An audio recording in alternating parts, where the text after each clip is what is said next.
Evaluation అనేది ప్రతి ఒక్కదానికి పాల్గొనడమే great.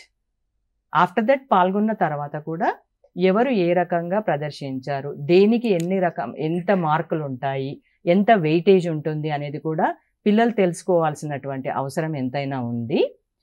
Involvement of children's own creativity and ఇమాజినేషన్కు 20 మార్క్స్ ఉంటాయి, 20% ఉంటుంది. తర్వాత ఒరిజినాలిటీ అండ్ సైంటిఫిక్ మ్యాథమెటికల్ ఇన్నోవేషన్స్కి 15% ఉంటుంది. సైంటిఫిక్ థాట్, ప్రిన్సిపల్, అప్రోచ్ అనే దానికి కూడా 15% ఉంటుంది.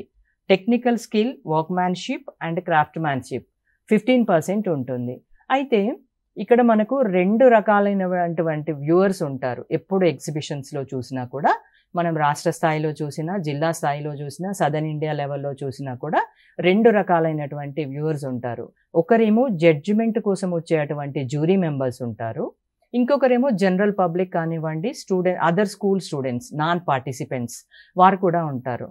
సో ఇప్పుడు మనము అదర్ పార్టిసిపెంట్స్ అంటే కమ్యూనిటీ ప్రజలు ఎవరు వచ్చినా కూడా వారికి ఎక్స్ప్లెయిన్ చేసే విధానంలో మనము మీకు ఇష్టం వచ్చినట్టుగా మీ స్కూలు, మీ పేరు, మీ ఊరు అన్నీ చెప్పి మీరు మీ ఎగ్జిబిట్ గురించి చెప్పవచ్చు.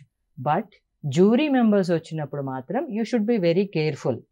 మీకు దేనిపైన ఎక్కువ ఫోకస్ చేయాలి, మీ ఎగ్జిబిట్ అనేది నెక్స్ట్ యూస్ఫుల్నెస్ ఎంత ఉంది, ఇది సొసైటీకి ఎంత అప్లికేబుల్, దీనివల్ల ఫర్దర్ డెవలప్మెంట్ ఏమైనా ఉంటుందా, ఇలాంటివన్నిటిని మీరు ఆలోచించుకొని మీ జ్యూరీ మెంబర్స్కి చెప్పాలి.